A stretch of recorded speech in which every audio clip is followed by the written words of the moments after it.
ادھر ہے اس کے آگے.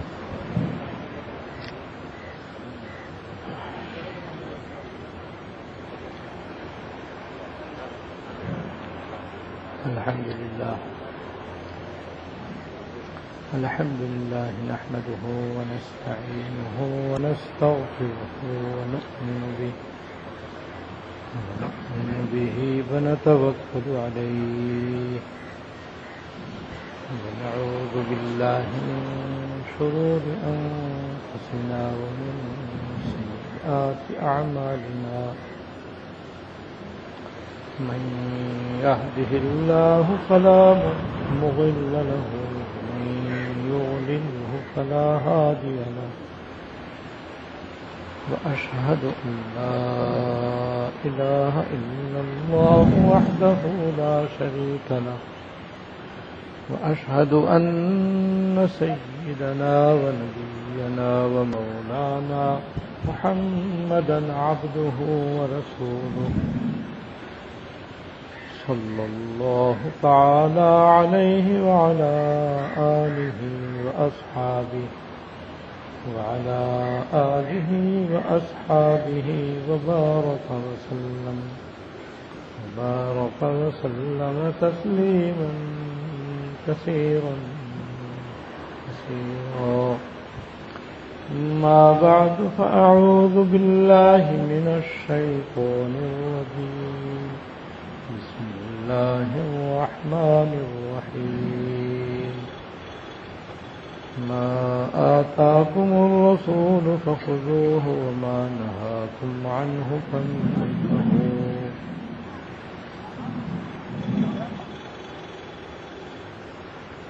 صدق الله العظيم.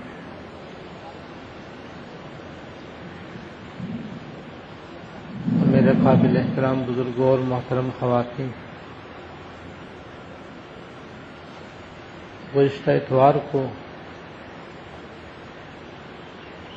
آخر میں نے یاد کیا تھا کہ اب رمضان شریف کا مہینہ آنے والا ہے، جس کے لیے ہمیں ابھی سے تیاری کرنی چاہیے، اور تیاری یہ کرنی چاہیے کہ جتنے کام رمضان مبارک کے ایسے ہیں جو ہم شعبان میں کر سکتے ہیں ان کو کر لیں، کیونکہ رمضان شریف کا مہینہ خالص عبادت کرنے کا مہینہ ہے، روزے رکھنے کا مہینہ ہے، تراویح پڑھنے کا مہینہ ہے، تلاوت کرنے کا مہینہ ہے، نوافل پڑھنے کا مہینہ ہے، ذکر اللہ کثرت سے کرنے کا مہینہ ہے، بطور خاص گناہوں سے بچنے کا مہینہ ہے.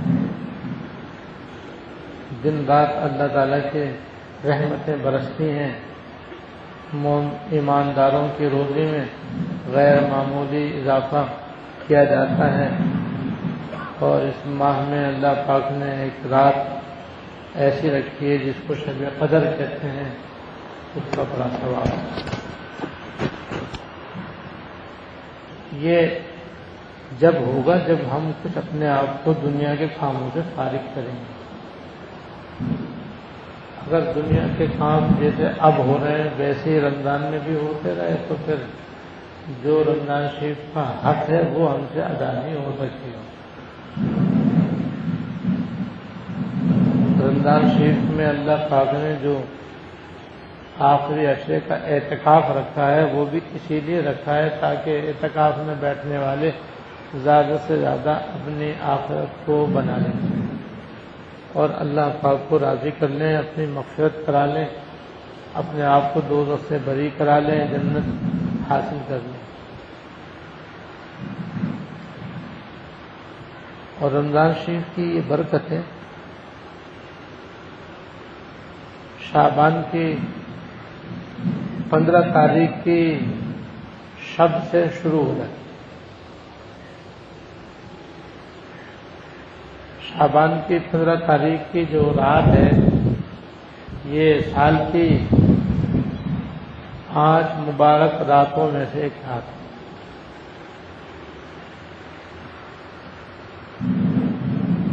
جس کے احادیث میں بڑے فضائل آئے ہیں۔ آج میں اسی شب کے بارے میں کچھ باتیں انشاءاللہ تعالی عرض کروں گا، اور آخر میں پھر آپ کو انشاءاللہ ایک کتابچہ بھی پیش کیا جائے گا جس کا نام ہے شب مغفرت۔ وہ اسی شب برات کے متعلق ہے۔ اس میں اس مبارک کی رات کی فضیلت بھی بیان کی گئی ہے، یہ کہ ہم یہ رات کس طرح گزاریں، اور جو ناجائز خلاف شرع کام اس رات میں ہوتے ہیں ان کی طرف بھی متوجہ کیا گیا ہے تاکہ ان سے بچ سکیں۔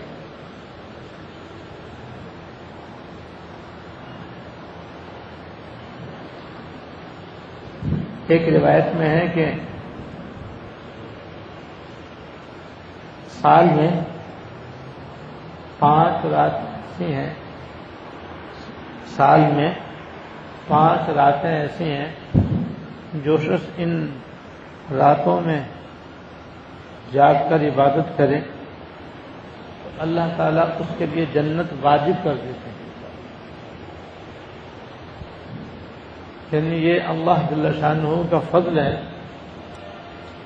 کہ وہ ان 5 راتوں میں جاگ کر عبادت کرنے والوں کو ضرور ہی جنت عطا فرمائیں گے۔ ان 5 راتوں میں سے 3 راتیں تو ذوالحجہ میں ہیں، ایک 8 ذوالحجہ کی رات اور ایک 9 ذوالحجہ کی رات اور ایک 10 ذوالحجہ کی رات، 3 راتیں تو یہ ہوں، اور چوتھے عید الفطر کی رات، عید الفطر کی رات، اور 5ویں شب برات۔ یہ ہیں 5 راتیں جو مبارک راتیں ہیں۔ تو شب برات بھی ان 5 راتوں میں سے جو آنے والی ہے انشاءاللہ تعالی۔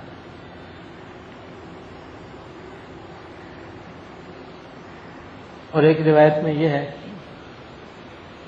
حضرت معاذ بن جبل رضی اللہ تعالیٰ عنہ سے مروی ہے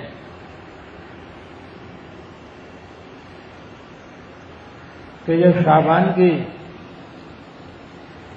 15ویں تاریخ کی رات ہوتی ہے تو اللہ تعالیٰ اپنے ساری مخلوق کی طرف توجہ فرماتے ہیں اور اپنی ساری ہی مخلوق کی بخشش فرما دیتے ہیں سوائے 2 آدمی،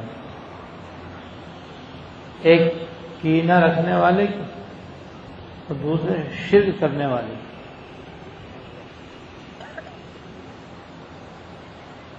یہ بھی شب برات کی بہت بڑی فضیلت ہے کہ شب برات میں اللہ تعالیٰ سارے مسلمانوں کی بخشش فرما دیتے ہیں سوائے 2 مسلمانوں کی،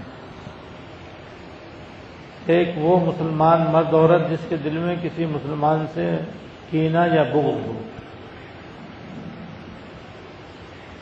اور دوسرے وہ مسلمان جو خدا نخواستہ شرک کے اندر مبتلا ہو۔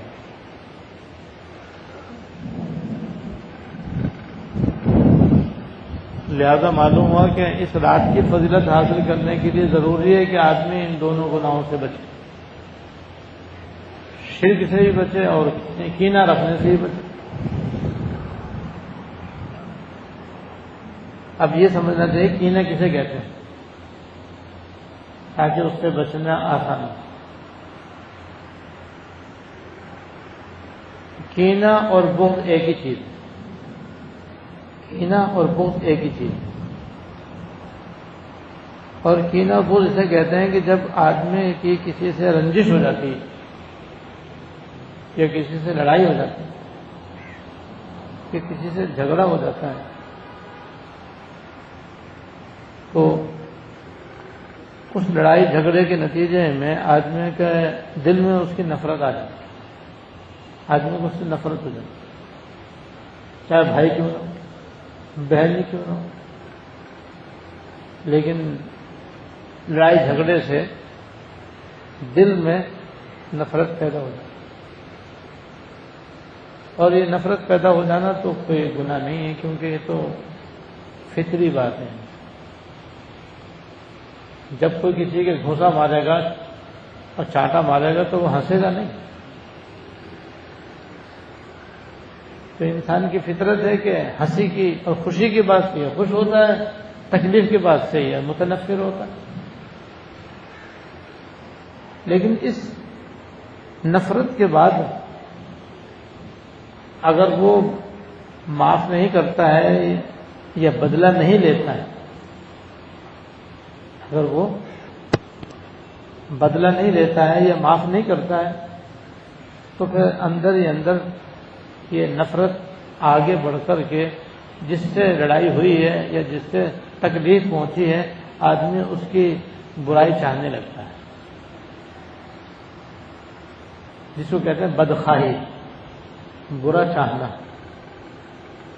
یعنی پھر نفرت بڑھ کر اتنی زیادہ نفرت ہو جاتی ہے کہ پھر آدمی دوسرے کی برائی کا خواہش مند ہو جاتا ہے، اور یہ چاہتا ہے کہ اس کا نقصان ہو، اور اس کو کوئی مارے، کوئی پیٹے، اگر کوئی اس کو مارے پیٹے تو اس کا دل خوش ہو جائے،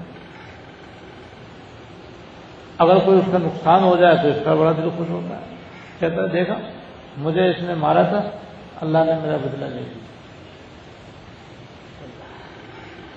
تو جس سے لڑائی ہوئی ہے پھر آدمی اس کی برائی چاہنے لگتا ہے، اگر اس کا کوئی نقصان ہو جائے جانی مالی یا کوئی، تو اس کا دل بڑا خوش ہوتا ہے۔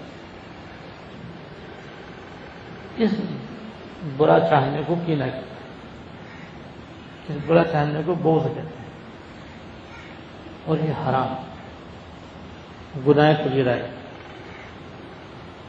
وجہ یہ کہ جب کسی سے جھگڑا ہو جائے نا، لڑائی ہو جائے نا، اتفاق ہو جائے، تو دو اختیار آدمی کو ہوتے ہیں۔ ایک تو یہ اختیار ہوتا ہے کہ آدمی اس سے اپنا بدلہ لے لے، اگر ہے بدلہ لینے کی طاقت، یا کوئی ایسا شخص ہے جو اسے بدلہ دلوا سکتا ہو، اس کے ذریعے سے بدلہ لے لے۔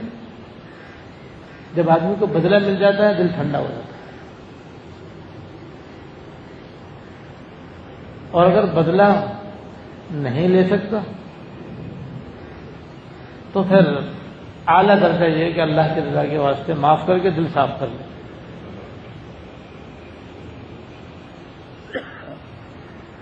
اللہ پاک قرآن شریف میں فرماتے ہیں وَلَمَنْ صَبَرَ وَغَفَرَ إِنَّ ذَلِكَ لَمِنْ عَزْمِ الْأُمُورِ، البتہ جس نے صبر کیا اور معاف کر دیا تو یقین جانو یہ بڑے ہمتی کاموں میں۔ اور ایک آیت میں وَمَنْ عَفَا وَأَصْلَحَ فَأَجْرُهُ عَلَى اللَّهِ، جس نے معاف کر دیا اور معاملہ صحیح کر لیا اس کا اجر اللہ تعالیٰ کے ذمہ لازم ہے، پھر اللہ تعالیٰ خود اس کو اجر و ثواب عطا کرتا ہے۔ تو صبر کرنے کا، معاف کرنے کا بڑا ثواب ہے بنسبت بدلہ لینے کی۔ تو یا تو صبر کر لیں، تو صبر کر لیا تو پھر بھی اس نے بہت اونچا کام کیا، بدلہ لے تو جائے، بس بدلہ لینے میں جتنا اس نے ستایا ہے، مارا ہے، اس سے زیادہ یہ اس کو تکلیف نہیں دے سکتا۔ لیکن معاف بھی نہ کرے، بدلہ بھی نہ لے، تو پھر نفرت پیدا ہوگی، نفرت بڑھے گی، بڑھ کر کینہ بنے گی، اور کینہ خود بھی حرام ہے، اور یہ اور بھی بہت سارے گناہوں کا ذریعہ ہے۔ چند مثالیں میں بتلا دوں آپ کو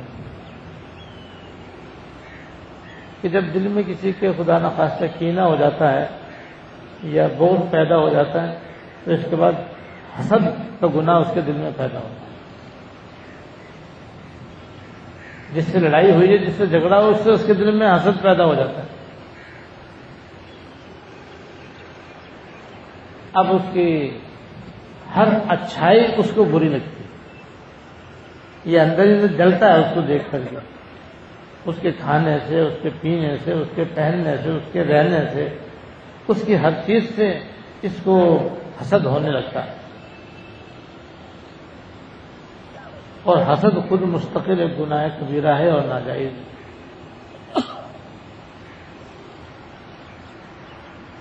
تو کینے سے حسد پیدا ہو گیا، تھا کینہ بھی گناہ اور حسد بھی گناہ۔ پھر جب کینہ اور حسد دونوں جمع ہو جاتے ہیں تو پھر اس سے اور بھی بڑے بڑے گناہ صادر ہوتے ہیں۔ مثلا غیبت، جس کے دل میں کسی سے بغض ہوگا اور حسد ہوگا، جس سے ہوگا اس کی وہ برائی کرے گا، جہاں بیٹھے گا اس کی برائی کرے گا، جہاں بیٹھے گا اس کی برائی کرے گا، وہ ایسا اور ویسا ہے، بڑا نکما ہے، نالائق ہے، اور میرے ساتھ اس نے ایسا کیا اور ایسا کیا، جہاں بیٹھے گا اس کی برائیاں ہی برائیاں کرے گا۔ اور غیبت آپ سب جانتے ہیں کہ گناہ کبیرہ ہے اور ناجائز۔ اور جو خدا نخواستہ غیبت گناہ میں مبتلا ہوتا ہے تو وہ بعض مرتبہ بہتان گناہ میں مبتلا ہو جاتا ہے، کیونکہ جب دوسرے کی برائی کر رہا ہے تو لگام تو ہے نہیں زبان میں، بس جو دل میں آیا زبان سے کہہ دیا، پرواہ نہیں کہ میں کیا کہہ رہا ہوں، کس کے لیے کہہ رہا ہوں، پھر کل مجھے اس کا جواب بھی دینا ہے، پرواہ نہیں کرتا۔ حسد میں اور بغض میں آدمی مبتلا ہو کر کے بے خوف و خطر جو زبان پہ آتا ہے بول دیتا ہے، اس میں جھوٹی باتیں بھی کہہ دیتا ہے، اور جتنی باتیں اس نے جھوٹی کہی ہوں گی وہ ساری بہتان کے اندر آئیں گی۔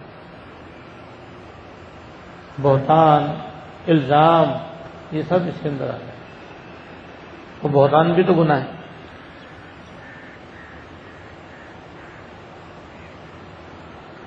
اور پھر قطع تعلقی کا گناہ ہوتا ہے، جس کی لڑائی ہوتی ہے سب سے پہلے قطع تعلقی ہوتے نہیں ہوتے۔ اگر ماں کی تلافی ہو جائے تو پھر تعلق بحال ہو جاتا ہے، نہیں تو آپس میں نفرت کی وجہ سے تعلق ختم، بھائی بھائی کی آپس میں لڑائی، بہن بھائی کی آپس میں لڑائی، اور قطع تعلقی ہو جاتی ہے۔ دوست احباب میں، عزیز و اقارب میں یہ ہوتا ہی رہتا ہے۔ قطع تعلقی بھی تو گناہ ہے۔ اگر کسی مسلمان سے کسی کی نا اتفاقی ہو جائے تو وہ 3 دن تک قطع تعلقی کی گنجائش ہے، 3 دن سے زیادہ ہی گنجائش نہیں ہے۔ 3 دن کے بعد ابھی اگر قطع تعلقی رہے گی تو گنہگار ہوگا۔ اور پھر جناب اسی کے نتیجے میں پھر استہزاء بھی شروع ہو جاتا ہے۔ استہزاء کہتے ہیں مذاق اڑانے، تو جس کے دل میں بغض ہوتا ہے، جس سے بغض ہوتا ہے، پھر وہ اس کا مذاق اڑاتا ہے، اس کے اوپر آوازیں کستا ہے، خائے لگاتا ہے، اس کا مذاق کرتا ہے۔ اور کسی مسلمان کا بیجا مذاق اڑانا بھی تو گناہ ہے۔ اب دیکھو کینے کی وجہ سے کتنے سارے گناہ پیدا ہوئے، لہذا ضروری ہے شب برات کی فضیلت حاصل کرنے کے لیے کہ ہم مسلمان کے دل میں کسی سے کوئی کینہ نہ ہو۔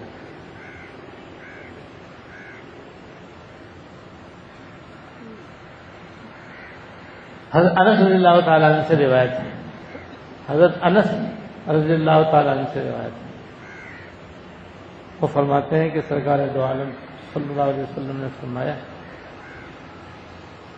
کہ انس، اگر تم سے ہو سکے تو تم صبح اور شام اس حالت میں گزارو کہ تمہارے دل میں کسی مسلمان سے کوئی کینہ نہ ہو۔ تم صبح اور شام اس حالت میں گزارو کہ تمہارے دل میں کسی مسلمان سے کوئی کینہ نہ ہو۔ پھر فرمایا اے انس، یہ میرا طریقہ ہے، یہ میری سنت ہے، اور جس نے میری سنت سے محبت کی اس نے مجھ سے محبت کی، اور جس نے مجھ سے محبت کی وہ کل جنت میں میرے ساتھ ہوگا۔ یہ فضیلت ہے اس گناہ سے بچنے کی۔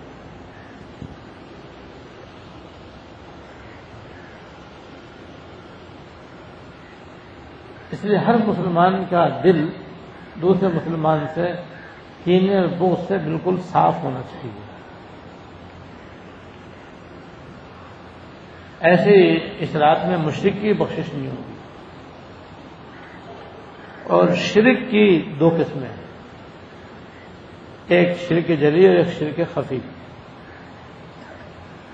ایک کھلم کھلا شرک اور ایک مخفی اور پوشیدہ شرک. یعنی ایک شرک ایسا ہے جس کو سارے مسلمان جانتے ہیں کہ ہاں بھی شرک ہے، حرام ہے، ناجائز ہے. اور ایک شرک ایسا ہے کہ جس کو عام مسلمان نہیں جانتے کہ یہ بھی کوئی شرک کی بات ہے اور ناجائز ہے. شرک خفی تو یہ ہے کہ اللہ تعالیٰ کے علاوہ کسی اور کو بھی لائق عبادت سمجھے. جیسے کافر بتوں کو اپنا معبود سمجھتے ہیں اور لائق عبادت سمجھتے ہیں. سب جانتے ہیں یہ تو شرک ہے. البتہ ایک شرک ایسا ہے جو ہمارے یہاں مسلمان کرتے ہیں لیکن بعض لوگ اس کو گناہ نہیں سمجھتے. جیسے مزارات کی پوجا پاٹ،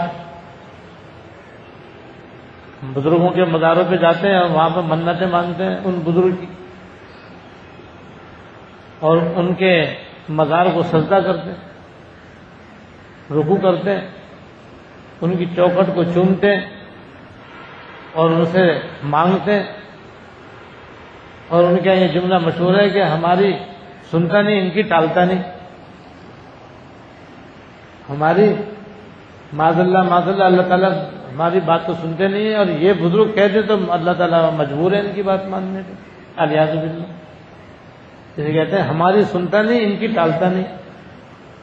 یہ جو کہتے ہیں بس اللہ تعالیٰ مجبور ہے ان کی بات ماننے پہ. انہوں نے اللہ تعالیٰ کو بھی انہوں نے گرا دیا اور بزرگ کو اللہ تعالیٰ سے بھی بڑھا دیا. الیاذ باللہ. اب یہ شرک ہے. ایسا کرنے سے آدمی کافر ہو جاتا ہے. اس لیے بزرگوں کے مزاروں پہ جا کر کے منتیں ماننا اور یہ کفریہ شرکیہ کام کرنا سب حرام ہے. بس وہاں تو جائے آدمی سنت کے مطابق، بس سیدھا سیدھا ان کے مزار پہ جائے، سینے کے سامنے جا کر کے سلام کر کے اور کچھ پڑھ کر ان کی روح کو ثواب پہنچا کر بغیر ہاتھ اٹھائے ان کے وسیلے سے دعا مانگ کے واپس آ جائے. اس طرح تو کرنا صحیح. باقی وہ تو اللہ تعالیٰ کے بندے ہیں، وہ خود مجبور ہے. وہ کوئی خدا نہ خواستہ ایسے بااختیار تھوڑی ہے کہ انہیں کو آدمی خدا سمجھ لے. اور ایک شرک وہ ہے جس کو شرک خفی، وہ مسلمانوں، مردوں، عورتوں میں خاص دفعہ پایا جاتا ہے. لوگ اس کو شرک بھی نہیں سمجھتے. اور وہ ہے اپنے اعمال میں ریاکاری اور دکھاوا کرنا. یعنی کوئی آدمی عبادت کرے اس نیت سے تاکہ لوگ اس کو عبادت گزار سمجھیں. کوئی آدمی اس لیے اللہ کے راستے میں پیسے خرچ کرے تاکہ لوگ اس کو سخی اور داتا کہیں. غریبوں، محتاجوں، مسکینوں، یتیموں، بیواؤں کی خوب مدد کرے تاکہ لوگ اسے کہیں کہ یہ تو بھائی حاتم تائی ہے، یہ تو بھائی فقیروں اور مسکینوں کا ملجا و ماوا ہے. یعنی کوئی بھی نیک کام کرے وہ اس نیت سے کرے لوگوں کے اندر اس کی تعریف ہے. اسے کہتے ہیں ریا، اور یہ شرک ہے. یعنی اس کو شرک خفی کہتے ہیں. ایسی ایک اس چیز سے ملتی جلتی ایک چیز سمعہ. ریا و سمعہ یہ دو لفظ استعمال ہوتے ہیں. ریا و سمعہ، ریا تو یہ جو میں نے ابھی عرض کی. سمعہ اسے کہتے ہیں کہ کوئی آدمی نیک کام اللہ تعالیٰ کو راضی کرنے کے لیے کرے. اس کے بعد پھر لوگوں میں جب بیٹھے تو خود ہی اس کا تذکرہ کرے تاکہ لوگ اس کے معتقد بنے اور لوگ اس کو بزرگ سمجھیں، اس کو نیک سمجھیں. مثلا تہجد تو پڑھ رہا ہے اللہ تعالیٰ کے لیے، اشراق، چاشت، توابین، قیام اللیل اللہ تعالیٰ کی رضا کے لیے پڑھتا ہے. لیکن پھر جہاں بیٹھتا ہے وہ کہتا ہے بھئی آپ بھی اشراق پڑھتے ہیں، آپ نے آج تہجد پڑھی ہے؟ میں نے تو پڑھی ہے، میری تو کبھی ناغہ نہیں ہوتی تہجد، میں تو ہمیشہ پابندی کے ساتھ کرتا ہوں۔ مقصد یہ ہے تاکہ وہ سمجھے کہ بھئی یہ تو بڑا ماشاءاللہ تہجد گزار آدمی ہے، عورت یہ سمجھے کہ بھئی یہ تو بڑی تہجد گزار عورت ہے، بڑی پاسدہ عورت ہے، اسے کہتے ہیں سمعہ۔ اس کا بھی وہی حکم ہے جو ریاکاری کا، اس لیے کہ اس میں عمل کرنے سے اللہ تعالیٰ کو راضی کرنا مقصد نہیں ہے، مخلوق کو خوش کرنا مقصد ہے، اور مخلوق کی نظروں میں اپنے آپ کو اچھا بنانا مقصود ہے۔ تو یہ عمل بھی اللہ تعالیٰ کے لیے نہیں ہے، غیر اللہ کے لیے۔ شرک میں بھی تو یہ ہوگا، مشرک جو ہوتے ہیں وہ اللہ تعالیٰ کو چھوڑ کر اپنے بنائے ہوئے معبودوں کو خوش کرنے کے لیے عبادت کرتے ہیں۔ اور ریاکاری کے اندر بھی آدمی اللہ تعالیٰ کو چھوڑ کر مخلوق میں ناموری چاہتا ہے، شہرت چاہتا ہے، بزرگی چاہتا ہے، لوگوں کو اپنا معتقد بنانا چاہتا ہے۔ اور یہ بہت بڑا گناہ ہے، اتنا بڑا گناہ ہے کہ حدیث میں آتا ہے کہ ریاکاروں سے اللہ تعالیٰ جہنم کا افتتاح فرمائیں گے، یعنی قیامت میں جو جہنم کا عذاب شروع کریں گے تو پہلے ریاکاروں کو اس کے اندر ڈالیں گے۔ اس لیے خواتین و حضرات کو چاہیے کہ جب کوئی نیک عمل کریں تو اس میں نیت صرف اللہ تعالیٰ کو راضی کرنے کی کریں، اور نیک کام کرنے کے بعد کبھی کسی کے سامنے اس نیک کام کا ذکر نہیں کریں، اس کی عادت ڈالیں۔ بھائی تم نے اللہ تعالیٰ کے لیے کیا ہے، اللہ تعالیٰ کو معلوم ہے بس، لہذا اب مخلوق کو سنانے سے کیوں اپنا ثواب ضائع کرتے ہو؟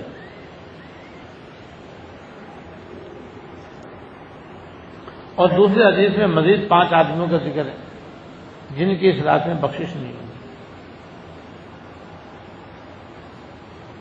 جن میں سے ایک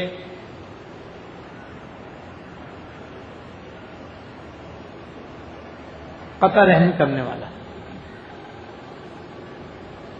قطع رحمی کہتے ہیں اپنے رشتہ داروں سے تعلق توڑ دینا، رشتہ داروں کے ساتھ مل جل کر رہنے کا حکم۔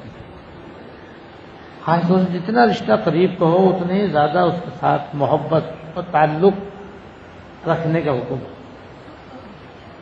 مل جل کر رہیں، محبت سے رہیں، ایک دوسرے کے کام آئیں، اور ایک دوسرے سے اگر تکلیف پہنچ جائے صبر سے کام لیں، ہر ایک کے ساتھ اچھا برتاؤ، اچھا سلوک کریں، اسے کہتے ہیں صلہ رحمی۔ صلہ رحمی کرنے کا تو حکم ہے، اور قطع تعلقی اور قطع رحمی کرنا گناہ ہے۔ اور بھائی آپس میں مل جل کر جب رہتے ہیں تو کچھ نہ کچھ رنجش کی باتیں تو ہوتی ہی ہوتی ہیں، جیسے جہاں 2 برتن ہوتے ہیں وہ بچتے ہی، ہتھیلی 2 ہاتھ سے بچتی ہے، 1 ہاتھ سے تو نہیں بچتی۔ تو جب گھر میں 2 یا 2 سے زیادہ افراد ہوں گے تو کھٹ پٹ بھی ہوگی، پٹ پٹ بھی ہوگی، کچھ نہ کچھ لڑائی جھگڑا بھی ہوگا۔ اگر 10 باتیں محبت کی ہوں گی تو 1 بات تلخ بھی ہوگی۔ یہ تو ہوتا ہے، جب ہوتا ہے تو جیسے اچھی باتوں پر، محبت کی باتوں پر ایک دوسرے سے جڑے رہتے ہیں، ناگواری کی بات بھی برداشت کر کے جڑے رہتے ہیں۔ یہ نہیں کہ بولنا چھوڑ دیں، ملنا چھوڑ دیں، آنا جانا چھوڑ دیں۔ تو قطع تعلقی، قطع رحمی یہ گناہ ہے، اور ایسا گناہ ہے کہ اس کے کرنے والے کی اس رات میں بخشش نہیں ہے۔ بلکہ بعض حدیثوں میں آتا ہے کہ اللہ تعالیٰ کا ایک عجیب نظام ہے کہ پورے ہفتے میں بندوں کے جتنے بھی اعمال ہوتے ہیں وہ اللہ تعالیٰ کی بارگاہ میں پیش ہوتے ہیں۔ ہر ہفتے بندے کے اعمال اللہ تعالیٰ کی بارگاہ میں پیش ہوتے ہیں، پھر اللہ تعالیٰ ان کے گناہوں کو معاف فرماتے ہیں اور ان کی مغفرت و بخشش فرماتے ہیں۔ لیکن جن 2 مسلمان مردوں عورتوں میں لڑائی ہوتی ہے، جھگڑا ہوتا ہے، نا اتفاقی ہوتی ہے، ان کی بخشش نہیں ہوتی۔ کہتے ہیں انہیں رہنے دو، یہ صلح صفائی کر لیں گے تب ان کا معاملہ دیکھیں گے۔ ایسی قطع رحمی کرنے والوں کی شب برات میں بخشش نہیں ہوتی۔ تو ایک تو یہ گناہ ہو گیا۔ دوسرے والدین کو ستانے والے کی اور والدین کی نافرمانی کرنے والے کی بھی اصلاح کوشش نہیں۔ اللہ پاک نے ماں باپ کا ایک بہت بڑا درجہ رکھا ہے۔ قرآن و حدیث میں بندوں کے حقوق میں اللہ اس کے رسول کے بعد سب سے زیادہ حق جو ہے وہ ماں باپ کا ہے۔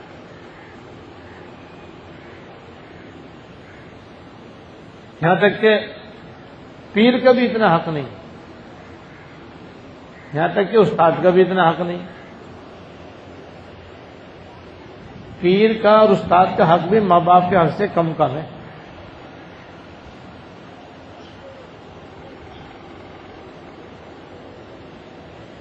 ماں باپ کا بڑا حق رکھا ہے، اور اللہ پاک نے قرآن شریف میں ان کا حق ادا کرنے کی اور ان کو تکلیف نہ پہنچانے کی بڑی تاکید فرمائی۔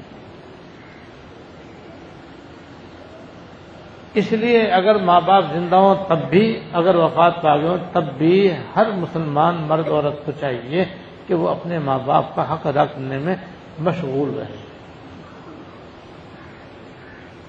زندگی میں تو ان کا حق یہ ہے کہ ان کا ادب کرے، ان کا احترام کرے اور ان کی طبیعت کے مطابق ان کی خدمت کرے اور ان کی حاجتیں اور ان کی ضرورتیں خوش دلی کے ساتھ پوری کرے، یہاں تک کہ وہ دنیا سے خوش جائیں۔ ان کو ستائے نہیں، ان کی جائز امور میں نافرمانی نہیں کرے، ان پر کبھی غصہ نہیں کرے، غصہ تو دور کی بات ہے، کبھی گھور کر بھی نہ دیکھے، کبھی منہ بھی نہ بنائے، کبھی چہرے پر شکن بھی نہ پڑے، ہمیشہ ایک غلام کی طرح ان کے سامنے اپنے بازو جھکا کر رکھے۔ ہاں اگر ماں باپ خدا نہ خواستہ کسی کو گناہ کا حکم دیں، نافرمانی کرنے کا حکم دیں، یعنی اللہ تعالیٰ کی نافرمانی کا حکم دیں، تو پھر ان کی اطاعت نہیں، لیکن پھر بھی بدتمیزی نہیں کرے، گستاخی نہ کرے، بس ادب سے نرمی سے عرض کرتے کہ میں یہ کام نہیں کر سکتا، اس میں تو اللہ تعالیٰ کی نافرمانی ہے، اس لیے میں معذور ہوں، اور دل و جان سے انہیں خدمت کرتا رہے۔ اللہ پاک نے قرآن شریف میں وَلَا تَقُل لَّهُمَا اُفٍّ وَلَا تَنْهَرْهُمَا، ان کو اف بھی نہ کہو۔ اب اس سے بڑھ کر تو کوئی جملہ ہو ہی نہیں سکتا نا، اف بھی نہ کہو۔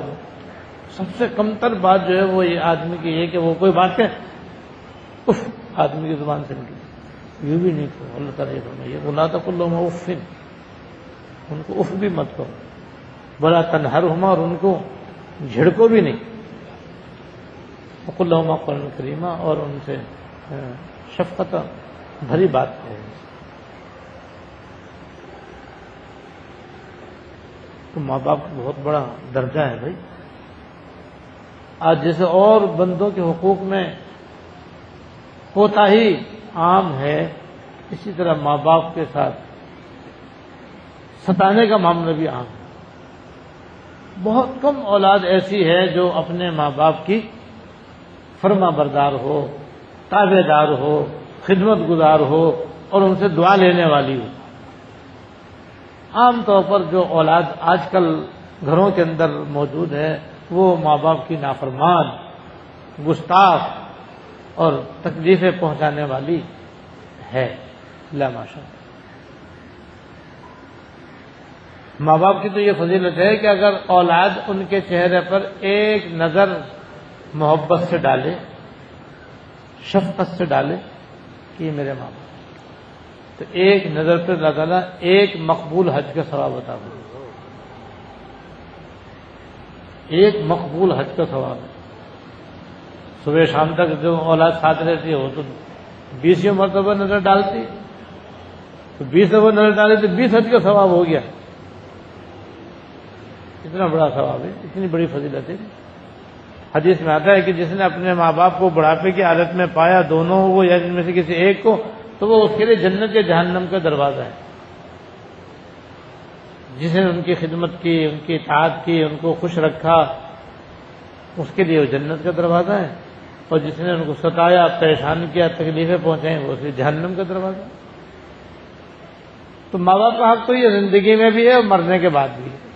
مرنے کے بعد یہ ہے کہ ان کو آدمی یاد رکھے اور ان روزانہ ان کے لیے ایصال ثواب کرے اور ان کے لیے دعائے مغفرت کرے، بھولے نہیں ان کو۔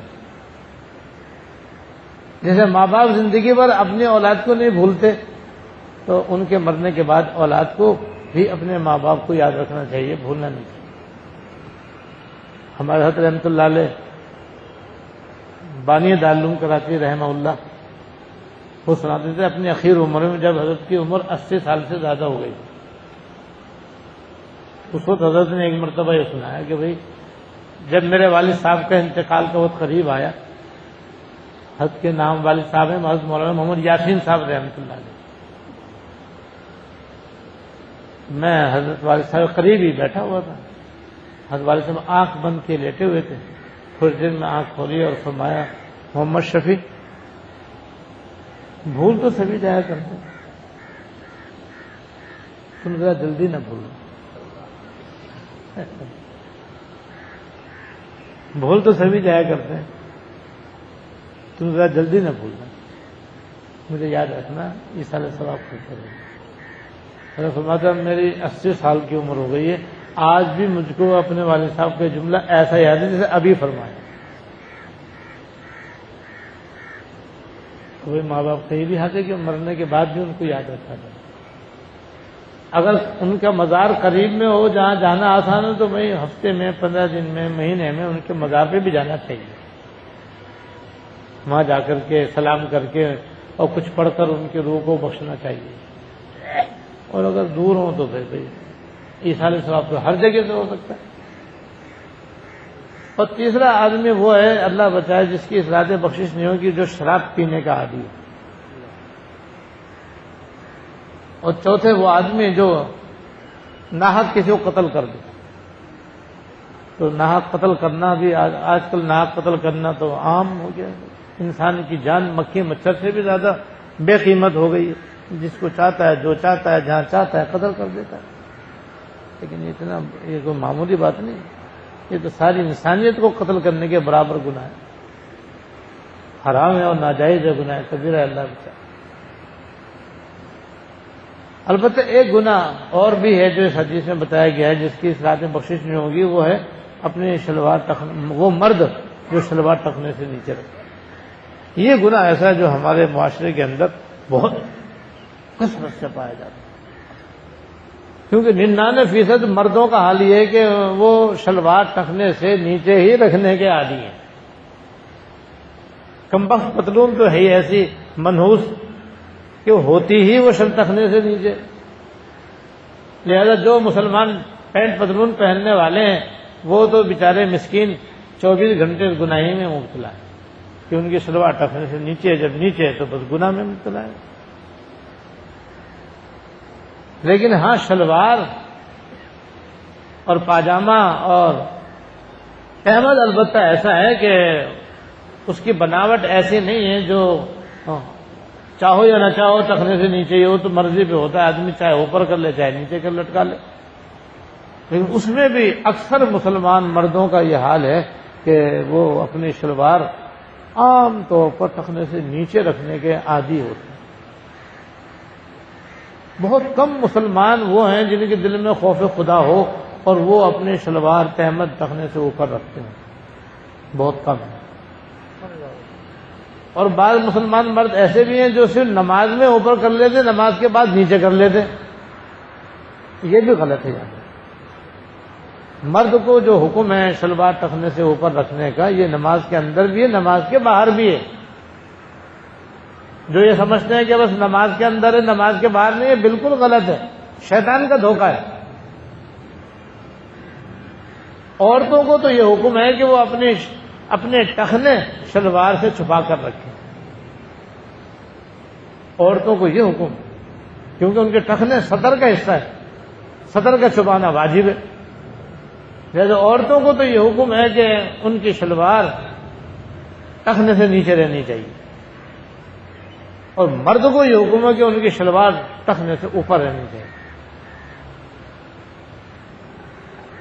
اب یہ گناہ ایسا ہے، دیکھو ہمارے اندر اچھے خاصے حاجی نمازی کا بھی عام طور پر یہ حال ہوتا ہے کہ ان کا پاجامہ دیکھ لو، شلوار دیکھ لو، ٹخنے سے نیچے ہوئی۔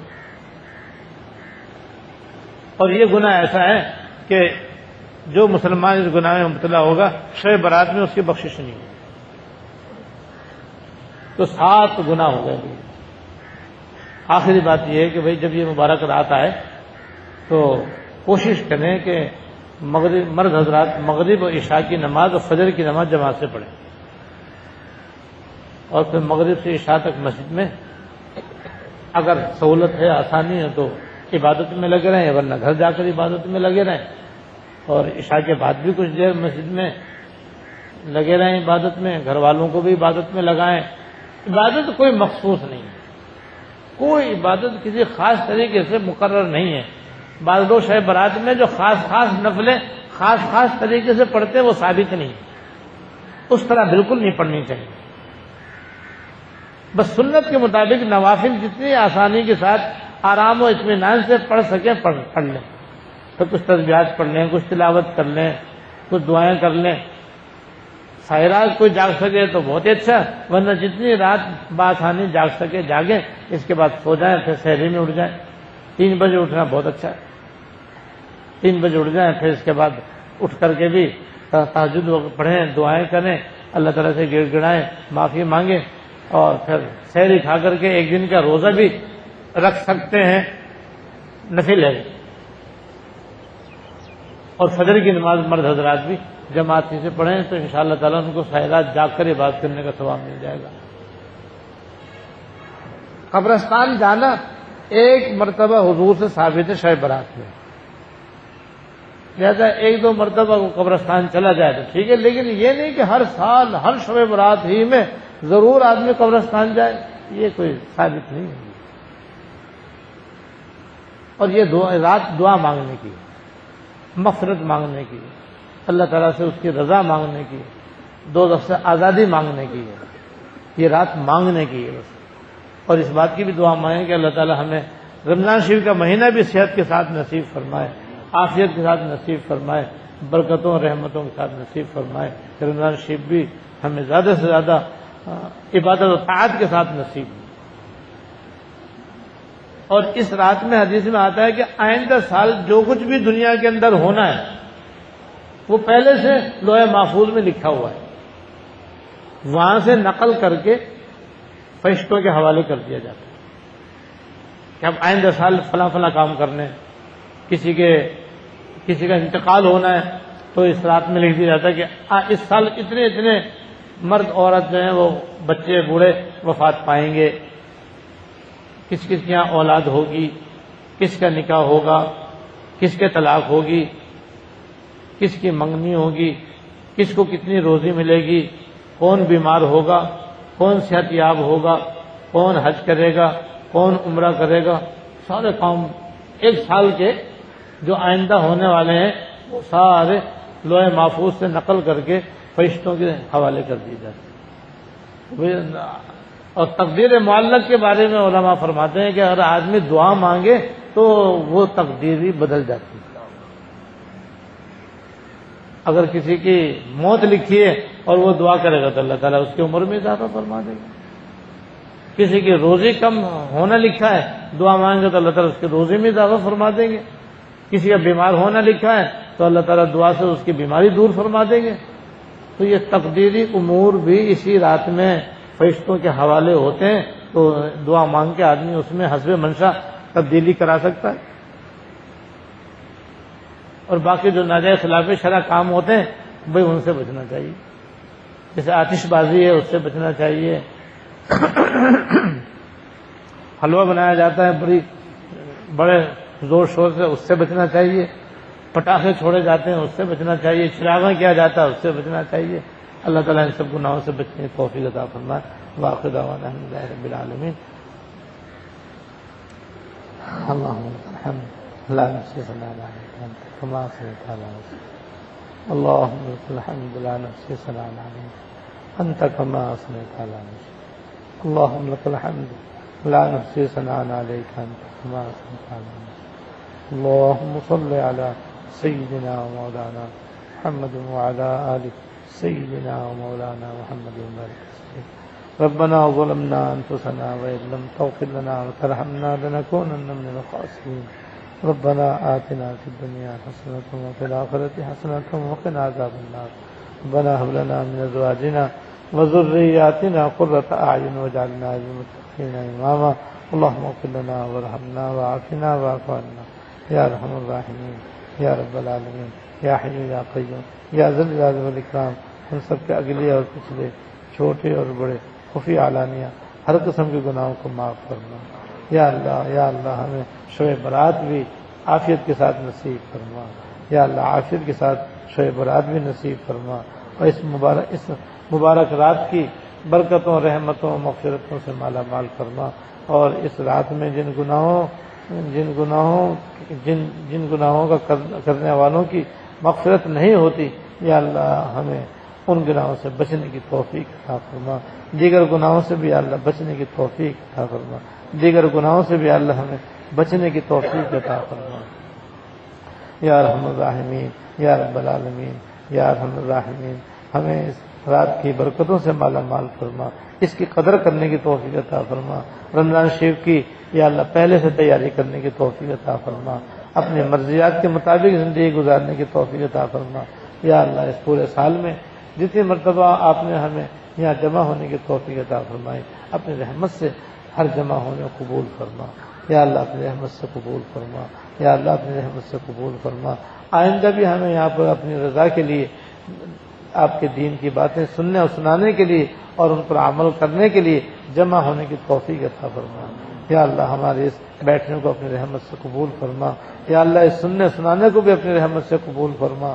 یا اللہ ہم سب کو اپنی مرضیات پہ چلنے کی توفیق عطا فرما ہمارے ظاہر کی بھی اصلاح فرما اور باطن کی بھی اصلاح فرما اور اپنے نیک اور مخلص بندوں میں ہم کو داخل فرما یا اللہ اپنے نیک اور مخلص بندوں میں داخل فرما اور ہم سب کا اور ہمارے اہل و عیال کا خاتمہ خالص و کامل ایمان پر فرما اللہم بارک لنا فی رجب و شعبان وبلغنا رمضان اللہم بارک لنا فی رجب و شعبان وبلغنا رمضان ربنا تقبل منا انك انت السميع العليم وتب علينا انك انت التواب الرحيم صلی اللہ تعالی علی النبی الکریم محمد وآلہ وصحبہ اجمعین آمین برحمتک